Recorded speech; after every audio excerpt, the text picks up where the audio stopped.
இது வந்து நம்ம கிளைண்ட் வந்துட்டு ஒரு கொஷின் வந்துட்டு இந்த மாதிரி மெயில் அனுப்பிச்சிருந்தாங்க. ஸோ இது எப்படி வந்துட்டு சால்வ் பண்ணுறதை நம்ம பார்க்கலாம்.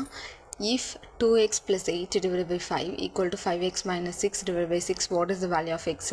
இது வந்துட்டு அவங்க கொடுத்துருந்த கொஷினை அவங்க மெயில் பண்ணியிருந்தாங்க. இந்த கொஷினை நம்ம சால்வ் பண்ணுறோம். சொல்யூஷனில் வந்துட்டு பார்த்திங்கன்னா 2x plus 8 அப்படியே கொஷின் அப்படியே எழுதியிருக்கேன். தென் கிராஸ் மல்டிப்ளிகேஷன் பண்ணணும்.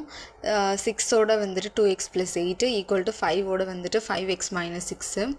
ஸோ பண்ணும்போது 6 2s are 12x plus 6 8s are 48 equal to 5 5s are 25x, 5 6 are minus 5 6 are 30.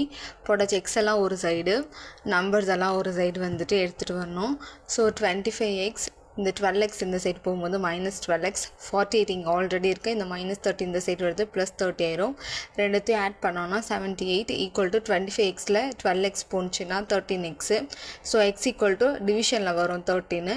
So 78 divided by 13 equal to 6. Answer வந்துட்டு எக்ஸோட வேல்யூ வந்துட்டு 6. இதுதான் ஆன்சரு. ஸோ இதே மாதிரி உங்களுக்கும் கொஷின்ஸ்க்கு வந்துட்டு சம் சால்வ் பண்ண தெரியலனா உங்களோட கொஷினை மெயில் பண்ணுங்கள். நம்ம சால்வ் பண்ணி எக்ஸ்பிளைனோட வீடியோ வந்துட்டு சென்ட் பண்ணுவோம் உங்கள் மெயிலுக்கே.